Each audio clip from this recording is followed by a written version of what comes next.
कभी कभी हम दूसरों के बारे में बहुत कुछ लिखते हैं, बहुत कुछ पढ़ते हैं। किसी की खूबसूरती पर, किसी की कामयाबी पर, किसी के संघर्ष पर। लेकिन क्या कभी हमने खुद के बारे में कभी बैठकर लिखा है? अगर मैं खुद पर कविता लिखूं तो शायद मैं अपनी खूबसूरती के बारे में नहीं लिखूंगी। मैं लिखूंगी अपनी सादगी के बारे में।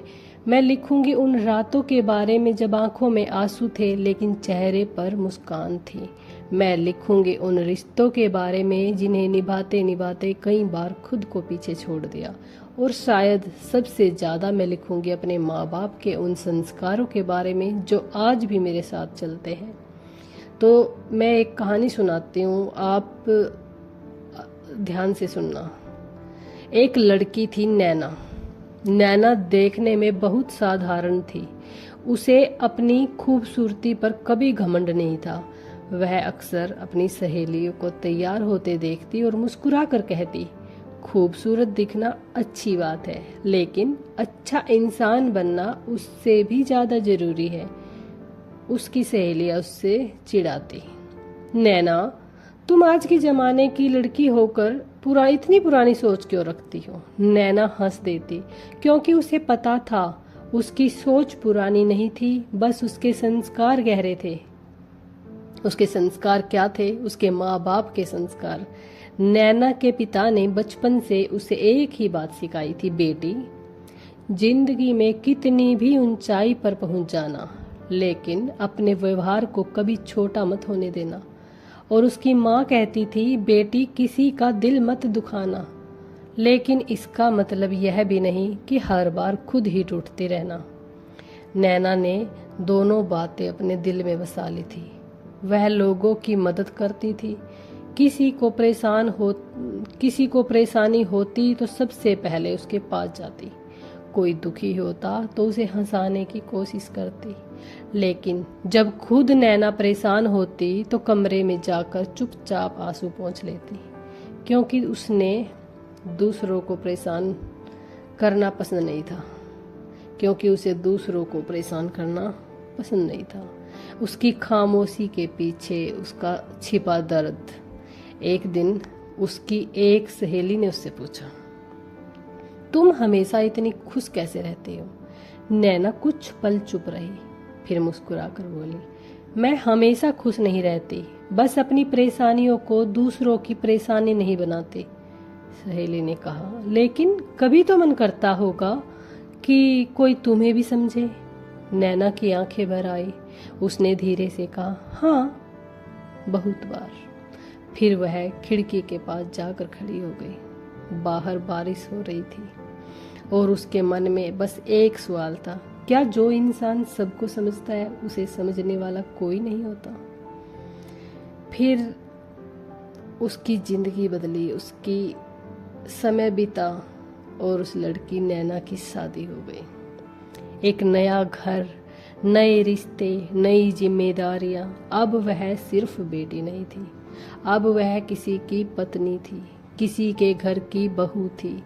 उसने नए परिवार को अपना परिवार समझ लिया। सुबह सबसे पहले उठना, घर संभालना, सबकी पसंद का ध्यान रखना और फिर अपने काम करना। थक जाती थी लेकिन शिकायत नहीं करती थी, क्योंकि माँ ने सिखाया था, रिश्ते शिकायतों से नहीं समझदारी से चलते हैं।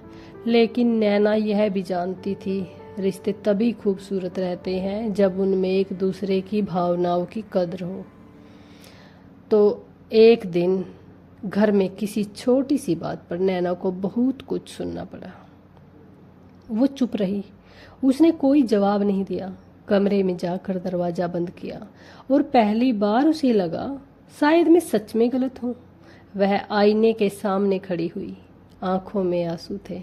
उसने खुद से कहा, क्या दूसरों को खुश रखने के लिए हर बार खुद को ही गलत साबित करना जरूरी है? कुछ देर बाद उसने अपने आंसू पोंछे और आईने में खुद को देखकर बोली, नहीं नैना, तुम गलत नहीं हो, तुम सिर्फ इंसान हो। तुम्हें भी दुख होता है, तुम्हें भी सम्मान चाहिए, तुम्हें भी कभी कभी सहारे की जरूरत होती है। खुद को समझने का उसका सफर अब शुरू होता है।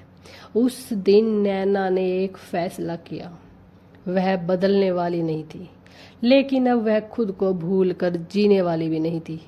वह दूसरों की खुशी का ध्यान रखेगी, लेकिन अपनी खुशी को भी महत्व देगी। वह रिश्ते निभाएगी, लेकिन अपनी आत्मसम्मान की कीमत पर नहीं। वह माफ़ करेगी, लेकिन हर बार दूसरों को दोष नहीं देगी। और सबसे ज़रूरी, वो अपने माँ बाप के संस्कारों को कभी नहीं छोड़ेगी।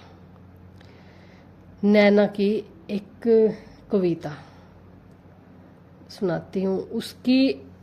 नैना ने एक रात अपनी डायरी खोली, पेन हाथ में लिया और पहली बार उसने दूसरों के लिए नहीं, अपने लिए कुछ लिखा।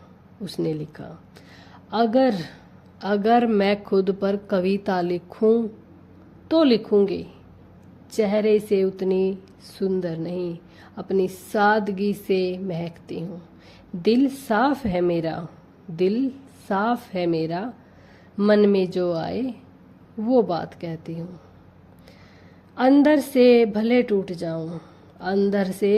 टूट जाऊं, पर दूसरों को हंसाने का हुनर रखती हूँ। आज के दौर की लड़की हूँ मैं, पर संस्कार पुराने रखती हूँ। गर्व है मुझे अपने माँ बाप की परवरिश पर, जिनके दिए संस्कार आज भी साथ रखती हूँ। नैना लिखती गई और लिखते लिखते उसकी आंखों से आंसू गिरने लगे। लेकिन इस बार ये आंसू कमजोरी के नहीं थे, ये आंसू थे खुद को पहचान लेने के। उसने आगे लिखा, कुछ गिने चुने लोग हैं मेरी जिंदगी में, जिनसे बेहिसाब प्यार करती हूँ। हर किसी से रिश्ता नहीं जोड़ती, लेकिन जिसे अपना मान लूँ उसके लिए आखिरी हद तक खड़ी रहती हूँ। उसने अपनी डायरी बंद कर दी और मुस्कुरा दी, क्योंकि आज पहली बार उसे समझ आया था कि हमारी कीमत इस बार से तय नहीं होती कि दुनिया हमें कितना समझती है। हमारी कीमत इस बात से होती है कि हम खुद को कितना समझते हैं। दोस्तों, अगर आप भी ऐसी लड़की हैं जो सबका ध्यान रखती है, अगर आप भी रिश्तों को बचाने के लिए कई बार चुप हो जाती हैं, अगर आप भी मुस्कुराते हुए अपने दर्द को छुपा लेती हैं, तो एक बात हमेशा याद रखिए, आपकी सादगी आपकी कमजोरी नहीं है, आपके संस्कार आपकी कमजोरी नहीं है, आपकी संवेदनशील होना आपकी कमजोरी नहीं है, और सबसे ज़रूरी, हर बार चुप रहना भी आपकी गलती नहीं है। आप भी सम्मान की हकदार हैं, आप भी खुशी की हकदार हैं, आप भी प्यार की हकदार हैं। और अगर कभी दुनिया आपको समझ ना पाए, तो कम से कम खुद को समझना मत छोड़िए। आप खुद को समझना मत छोड़िए, क्योंकि अगर मैं खुद पर कविता लिखूं तो शायद यही लिखूंगी, मैं जैसी हूँ वैसी ही अच्छी हूँ, कुछ कमियां हैं मुझ में, कुछ खूबियां भी हैं, पर कुछ खूबियां भी हैं। मैंने सबको खुश करने की कोशिश बहुत की, अब थोड़ा खुद के लिए भी जीना सीख रही हूँ। अगर यह कहानी आपके दिल को छू गई हो तो वीडियो को लाइक ज़रूर करें, अपने किसी खास इंसान के साथ शेयर करें, और ऐसी ही दिल को छूने वाली कहानी के लिए मंजिल अभी बाकी है, मेरे चैनल को सब्सक्राइब करें। धन्यवाद।